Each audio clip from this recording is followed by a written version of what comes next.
ಯಾವ ಮೋಹನ Murali ಕರೆಯಿತು cinema ರಿಲೀಸ್ಗೆ ready ಆಗಿದೆ. ಒಂದು ಬ್ಯೂಟಿಫುಲ್ ಇಬ್ರು ನಮ್ ಜೊತೆ ಇದ್ದಾರೆ ಬ್ಯೂಟೀಸು. ಸೊ ಸ್ವಪ್ನ ಶೆಟ್ಟಿಗಾರ್ ಹಾಗೆ ಪ್ರಕೃತಿ ಅಮ್ಮ ಮಗಳು ಸಿನಿಮಾದಲ್ಲಿ ಇಲ್ಲಿ ಅವ್ರ ಬಾಂಡಿಂಗ್ ಹೇಗಿದೆ ಅಂತ ಮಾತಾಡ್ಸ್ತಾ ಹೋಗೋಣ. ಹಾಯ್ ಸ್ವಪ್ನ, ಹೇಗಿದ್ದೀರಾ? ನಮಸ್ಕಾರ. ನಾನ್ ತುಂಬಾ ಚೆನ್ನಾಗಿದ್ದೀನಿ. ಸ್ವಲ್ಪ ವಾಯ್ಸ್ ಕ್ರ್ಯಾಕ್ ಆಗಿದೆ ಅಷ್ಟೇ. ಅಲ್ಲ, ನಿಮ್ ಮಗಳು ಪಾಪ ಕೇರ್ ಮಾಡ್ತಾ ಇದ್ಲು ಅದ್ರ ಬಗ್ಗೆ. ಅವಳು ಮಾಡ್ತಾಳೆ ಸ್ವಲ್ಪ. ಅದ್ರಲ್ಲೂ ಶೂಟ್ ಟೈಮ್ ಅಲ್ಲೂ ಮಾಡ್ತಾಳೆ, ಇಲ್ಲೂ ಮಾಡ್ತಾಳೆ. ಹೇಗಿತ್ತು ನನ್ ಜೊತೆ ವರ್ಕ್ ಮಾಡಿ? ಚೆನ್ನಾಗಿತ್ತು. ನೆನ್ಪಿದೆ, ನಾನು ಡ್ಯಾನ್ಸ್ ಮಾಡ್ತಿದ್ದೆ, ನೆನ್ಪಿದೆ, ಮ್ಯೂಸಿಕ್ ಇಲ್ದಿದ್ದೆ, ನೀವ್ ನಗ್ತಿದ್ರಿ. ಅದು ನೆನ್ಪಿದೆ. ತುಂಬಾ ಗೇಮ್ಸ್ ಎಲ್ಲ ಹೇಳ್ಕೊಡ್ತಾ ಇದ್ಲು ಆಕ್ಚುಲಿ, ಏನೇನೋ ಅದು ಇದು ಅಂತ. ಚೆನ್ನಾಗಿತ್ತು ಎಕ್ಸ್ಪೀರಿಯನ್ಸ್ ಆಕ್ಚುಲಿ. ಗುಡ್. ಶೂಟ್ ಮಾಡಿದೀವಿ ಒಂದ್ಸಲ, ಎಲ್ಲೋ ಒಂದ್ ಟ್ರಿಪ್ಗೆ ಹೋಗಿದ್ವಿ ಅನ್ನೋ ತರ. ಅವಳು ವಿತೌಟ್ ಮ್ಯೂಸಿಕ್ ಡ್ಯಾನ್ಸ್ ಮಾಡ್ತಾ ಇದ್ಲು. ಸುಮ್ನೆ ಮಾಡ್ತಿದ್ದೆ. ಟ್ಯಾಲೆಂಟ್ ಇದೆಯಾ? ಹಾ, ಇದೆ. ಅಂದ್ರೆ ಸಾಂಗ್ ಏನಿಲ್ಲ, ಸುಮ್ನೆ ಜಸ್ಟ್ ಸ್ಟೆಪ್ಸ್ ವಿತೌಟ್ ಮ್ಯೂಸಿಕ್ ಸುಮ್ನೆ ಡ್ಯಾನ್ಸ್ ಮಾಡ್ತಾ ಇದ್ಲು. ಅದು ಬಂದು ಒಂದು ನಾನು ಸೀರಿಯಸ್ ಏನೋ ಒಂದು ಸೀರಿಯಸ್ ನಡಿಬೇಕಾದ್ರೆ ಬಂದು ನಗ್ಸೋದು. ಸೊ ಆ ತರ ಮಾಡ್ತಾ ಇದ್ಲು. ತುಂಬಾ ಎಂಜಾಯ್ ಮಾಡಿದ್ವಿ ಆಕ್ಚುಲಿ ಶೂಟ್. ಅದ್ ನಮ್ಗೇನು ಶೂಟಿಂಗ್ ಹೋಗಿದೀವಿ ಅನ್ಸ ಇಲ್ಲ, ಸುಮ್ನೆ ಇವಾಗೆಲ್ಲ ರೀಲ್ಸ್ ಮಾಡ್ತಾರಲ್ಲ ಆ ತರ ಸುಮ್ನೆ ಒಂದು ಟ್ರಿಪ್ಗೆ ಹೋಗಿ ಬಂದಿರುವಂತ ಒಂದು ಫೀಲ್ ಅಷ್ಟೇ. ಅಲ್ಲಿಂದ ಬಂದ್ವಿ, ಇವಾಗ 27ಕ್ಕೆ ಬರ್ತಾ ಇದೀವಿ ಮತ್ತೆ ನಿಮ್ ಮುಂದೆ ಥಿಯೇಟರ್ಗೆ. ಎಲ್ಲರ ಆಶೀರ್ವಾದ ಬೇಕು ಅಂತ ಕೇಳ್ಕೊತೀವಿ. ಇಲ್ಲೇ ಹೇಗಿದೆ ಬಾಂಡಿಂಗ್, ಅಲ್ಲೂ ಕೂಡ ಈ ಬಾಂಡಿಂಗ್ ನೀವು ನೋಡ್ಬೋದು. ಹೆಂಗಿಷ್ಟ ಆಯ್ತು ನಿಮ್ಗೆ? ಅಂದ್ರೆ ಫಸ್ಟ್ ಇಂದನೂ ಅಷ್ಟೇನೆ, ಅಂದ್ರೆ ಇಬ್ರು ಜೆಲ್ ಆಗ್ಬಿಟ್ವಿ ಆಕ್ಚುಲಿ ನಾವು. ಅಂದ್ರೆ ಸ್ಟ್ರೇಂಜರ್ಸ್ ತರ ಅನಿಸ್ಲಿಲ್ಲ. ಇವಳು ಬಂದ್ ಮಾತಾಡ್ಸಿದ್ಲು, ನಾನು ಮಾತಾಡ್ಸ್ದೆ. ಒಂಥರ ತುಂಬಾ ಖುಷಿ ಆಗ್ತಿತ್ತು. ಗೇಮ್ಸ್ ಆಡ್ತಾ ಇದ್ವಿ ಫ್ರೀ ಟೈಮ್ ಅಲ್ಲೆಲ್ಲ. ತುಂಬಾ ಚೆನ್ನಾಗಿತ್ತು. ಯಾಕೆಂದ್ರೆ ನೀನು ಬೇಗ ಸ್ವಪ್ನ ಇಷ್ಟಪಟ್ಟಿದ್ದೇನೆ ಅಷ್ಟು. ನಂಗೆ ಎಲ್ಲರ ಹತ್ರ ಹಂಗೆ ಮಾಡ್ಸಿ ನಾನು. ಯಾರ್ಯಾರು ಸಿಗ್ತಾರೆ ಅವ್ರ ಹತ್ರ ಹೋಗಿ ಮಾತಾಡಿಸ್ತೀನಿ ನಾನು. ಅವಾಗ ಕ್ಲೋಸ್ ಆದ್ರು. ಕಿಕ್ ಬಾಕ್ಸಿಂಗ್ ಬಗ್ಗೆ ಗೊತ್ತಾ ಸ್ವಪ್ನಂಗೆ? ಗೊತ್ತು. ಗೊತ್ತು, ಬಟ್ ನನ್ ಮೇಲೆ ಯಾವತ್ತೂ ಪ್ರಯೋಗ ಮಾಡಿಲ್ಲ.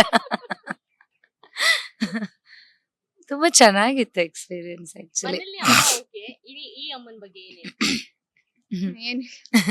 ಏನ್ ಹೇಳ್ತೀನಿ, ನಮ್ಮ ಅಮ್ಮನ್ ತರಾನೇ ಇದಾರೆ.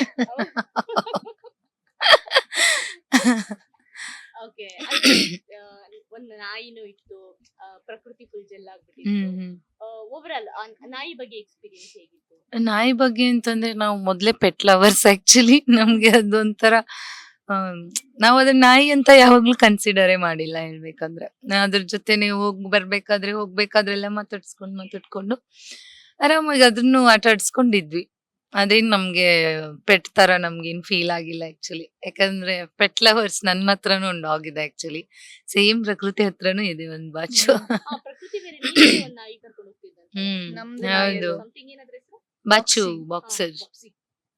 ಈ ಕಿಕ್ ಬಾಕ್ಸಿಂಗ್ ನೀನ್ ಮಾಡ್ತೀರಾ? ಕಿಕ್ ಬಾಕ್ಸಿಂಗ್, ನಾಯಿಗ್ ಬಾಕ್ಸಿಂಗ್ ಅಂತ ಅದ್ ಹೇಳ್ತೀವಿ. ನಿಜವಾದ ಹೆಸರು boxer. Boxer actually. Oh my God. ಅದು ತುಂಬಾ ಪ್ರೀತಿಯಿಂದ ಕರೆಯೋದು ಬಾಚು, ಬಾಕ್ಸಿ. ಹೆಂಗ್ ಮೇಂಟೈನ್ ಮಾಡ್ತಿದ್ದೆ ಅದನ್ನ ತಗೊಂಡೋಗಿ? ಅಮ್ಮ ಇರ್ತಿದ್ರು. ನಮ್ಗ್ ಬಿಟ್ಬಿಡೋದು. ನನ್ ಸೀನ್ ಆದ್ಮೇಲೆ ಅವರೇ ವೀಚರ್ ಕಿತ್ಕೊಂತಿದ್ದ. ಹ್ಮ್.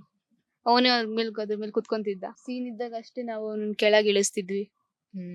ಮಿಕ್ಕಿದ ಟೈಮ್ ಅವನೇ ಇಟ್ಕೊಂತಿದ್ದ ವೀಲ್ ಚೇರ್. ಆಕ್ಚುಲಿ ಏನಂದ್ರೆ ನಮ್ಗೆ ಇಲ್ದೆ ನಮ್ಗ್ ಚೇರ್ ಇಲ್ಲ ಅಂದ್ರೂ ಕೂಡ ಅವನಿನ್ ಕೂರಿಸ್ತಾ ಇತ್ತು ಚೇರ್ ಅಲ್ಲಿ. ಆಕ್ಚುಲಿ ರಿಯಲ್ ಮಾಮ್ ಪ್ರಕೃತಿ ದೀಪ್ತಿ ಅಕ್ಕ ಅವ್ರು ಎಂತ ಮಾಡ್ತಿದ್ರು ಅಂದ್ರೆ, ಅವ್ರು ಕುತ್ಕೊಳ್ತಿರ್ಲಿಲ್ಲ ಚೇರ್ ಮೇಲೆ, ಬಾಕ್ಸರ್ನ ಕೂರಿಸ್ಬಿಟ್ಟು ಅವ್ರು ನಿಂತ್ಕೊಂಡ್ ನೋಡ್ತಾ ಇರ್ತಿದ್ರು. ಸೊ ಹಂಗೆಲ್ಲ ನಾವ್ ಅಲ್ಲಿ ಆಕ್ಚುಲಿ ಸೆಟ್ ಅಲ್ಲಿ ಇದ್ದವ್ರೆಲ್ಲರೂ ಪೆಟ್ ಲವರ್ಸ್. ಹಾಗಾಗಿ ನಮ್ಗೇನು ಪೆಟ್ಸ್ ಜೊತೆ ಇದೀವಲ್ಲ, ನಾವೆಲ್ಲರೂ ಒಂದೇ ತರ ಇದ್ವಿ. ಆರಾಮಾಗಿ ಒಂದ್ ಟ್ರಿಪ್ಗೆ ಹೋಗಿದ್ವಿ, ಒಂದ್ ಫ್ಯಾಮಿಲಿ ಟ್ರಿಪ್ ಹೋದಂಗ್ ಹೋಗಿ ಮುಗಿಸ್ಕೊಂಡ್ ಬಂದ್ವಿ ಒಂದ್ ಶೆಡ್ಯೂಲ್ ಅಲ್ಲಿ. ಸೊ ಪ್ರೊಡಕ್ಷನ್ ಚೆನ್ನಾಗಿದೆ, ಆರ್ಟಿಸ್ಟ್ಗಳು ಹೌದು. ತುಂಬಾ ಜೆಲ್ ಆಗಿದ್ದಾರೆ. ಹೌದು. ಓವರ್ ಆಲ್ ಎಕ್ಸ್ಪೀರಿಯನ್ಸ್ ಅಂದ್ರೆ ಯಾರು ಇಲ್ಲಿ ಆರ್ಟಿಸ್ಟ್ ತರ ನಾವು ಇದು ಮಾಡ್ಲಿಲ್ಲ. ಅದೇ ಹೇಳಿದ್ನಲ್ಲ, ಒಂದ್ ಫ್ಯಾಮಿಲಿ ಟ್ರಿಪ್ ತರ ಹೋದ್ವಿ. ಸೊ ಹಂಗೆ ಅದೇನಿದೆ ಶೂಟ್ ಇದು ಮಾಡ್ಕೊಂಡ್ ಬಂದ್ವಿ. ಆ ತರ ಯಾರು ಕಷ್ಟ ಕೊಟ್ಟಿಲ್ಲ, ಡೈರೆಕ್ಟರು ಕಷ್ಟ ಕೊಟ್ಟಿಲ್ಲ. ಆರಾಮಾಗಿತ್ತು. ಮಗಳು ರಿಯಲ್ ಆಗಿ ಎಂತ ಕರೀತಾಳೆ? ಎಂತ ಡಿ ಮಮ್ಮಿ ಅಂತ, ಈ ಮಗು- ಡ್ಯೂಪ್ಲಿಕೇಟ್ ಮಮ್ಮಿ. Okay. ನಾನು ಅವಳಿಗೆ ಡಿ ಡಾಟರ್, ಡ್ಯೂಪ್ಲಿಕೇಟ್ ಡಾಟರ್. ನಾನು ಸುಮಾರು ಸರಿ ಹೇಳಿದೀನಿ, ಬೇರೆ ಇಂಟರ್ವ್ಯೂಸ್ ಅಲ್ಲೆಲ್ಲ ಹೇಳಿದೀನಿ, ಡ್ಯೂಪ್ಲಿಕೇಟ್ ಡಾಟರ್ ಇಲ್ಲೇ ಇದ್ದಾರೆ ಅಂತ. ಸೊ ಹಾಗಾಗಿ ಅದು ಹಂಗೆ ಕ್ಯಾರಿ ಆಗ್ತಾ ಇದೆ ಆಕ್ಚುಲಿ. Finally cinema release ಆಗ್ತಾ ಇದೆ. ಹಾ. ಏನ್ ಹೇಳ್ತೀರಾ? ಫಸ್ಟ್ ಆಫ್ ಆಲ್ ತುಂಬಾ ಖುಷಿ ಕೊಡುತ್ತೆ ನಮ್ಗೆ. ಸಿನಿಮಾ ರಿಲೀಸ್ ಬರೋದೇ ತುಂಬಾ ಕಷ್ಟದಲ್ಲಿ. ಎಷ್ಟೊಂದ್ ಸಿನಿಮಾಗಳು ಅರ್ಧಕ್ಕೆ ನಿಂತು ಹೋಗ್ತವೆ. ಅಂಥದ್ರಲ್ಲಿ ಸಿನಿಮಾ ಮಾಡೋದು ದೊಡ್ಡ ವಿಚಾರ ಅಲ್ಲ, ಅದು ರಿಲೀಸ್ ಅನ್ನ ಮಾಡೋದು ಅದು ಆಕ್ಚುಲಿ ತುಂಬಾ ದೊಡ್ಡ ವಿಚಾರ ಅಂತ ಹೇಳ್ತೀನಿ. ಸೊ ನಾವು ನಿಮ್ ಮುಂದೆ ಬರ್ತಾ ಇದೀವಿ ಇವಾಗ, ಎಲ್ಲಾ ಒಂದ್ ಅಡೆತಡೆಗಳನ್ನ ಮೀರ್ಕೊಂಡು ನಿಮ್ ಮುಂದೆ ಬರ್ತಾ ಇದೀವಿ. ನಿಮ್ಗೆ ಎಲ್ಲರಿಗೂ ತುಂಬಾ ಎಮೋಷನಲಿ ಕನೆಕ್ಟ್ ಆಗುತ್ತೆ ಅಂತ ಅನ್ಕೋತೀನಿ. ಆಕ್ಚುಲಿ ನಾವು ಸಿನಿಮಾ ನೋಡಿದಾಗ ನಮ್ಗೊಂದು ತುಂಬಾ ಇದು ಪೆಟ್ ಲವರ್ಸ್ಗಂತೂ ಒಂದು ಹೇಳ್ಮಡ್ಸಿರೋಂಥ ಒಂದು ಸಿನಿಮಾ ಅಂತ ಹೇಳಕ್ ಇಷ್ಟಪಡ್ತೀನಿ. ತುಂಬಾ ಚೆನ್ನಾಗಿದೆ, ನನ್ಗೂ ಇಷ್ಟ ಆಗಿದೆ, ನಿಮ್ಗೂ ಇಷ್ಟ ಆಗಿದೆ. ಒಟ್ಟಿಗೆ ನೋಡೋಣ. 27th ರಿಲೀಸ್ ಆಗ್ತಾ ಇದೆ. ನಿಮ್ಮೆಲ್ಲರ ಆಶೀರ್ವಾದ ಇರ್ಬೇಕು ಅಂತ ಕೇಳ್ಕೊತೀನಿ. ಆದಷ್ಟು ಹೆಚ್ಚು ನಿಮ್ಗೆ ಇಷ್ಟ ಆದ್ರೂ ಮತ್ತೊಬ್ರಿಗೆ ಅಂತ ಹೇಳಿ. ಕನ್ನಡ ಸಿನಿಮಾ ಅಲ್ವಾ, ಸೊ ಬೇರೆ ಲ್ಯಾಂಗ್ವೇಜ್ಗೆ ಎಷ್ಟು ಪ್ರಾಮುಖ್ಯತೆ ಕೊಡ್ತೀರಾ ಹಾಗೆ ಇದಕ್ಕೂ ಕೂಡ ಕೊಟ್ಟು ನಮ್ಮ ಕನ್ನಡ ಸಿನಿಮಾಗಳನ್ನ ಉಳಿಸ್ರಿ, ಹೊಸಬರು ಬರೋಕ್ಕೆ ಒಂದು ಧೈರ್ಯ ಮಾಡ್ಕೊಡಿ ಅಂತ ಕೇಳ್ಕೊತೀನಿ.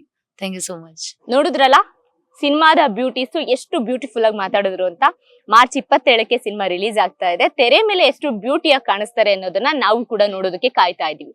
ಇದಿಷ್ಟು ನಟಿ ಸ್ವಪ್ನ ಅವರ ಮಾತಾಗಿತ್ತು. ಕ್ಯಾಮ್ರಾ ಪರ್ಸನ್ ನಾಗೇಂದ್ರ ಜೊತೆ ಸರೋಜಾ, ಈ ಸಂಜೆ ನ್ಯೂಸ್, ಬೆಂಗಳೂರು.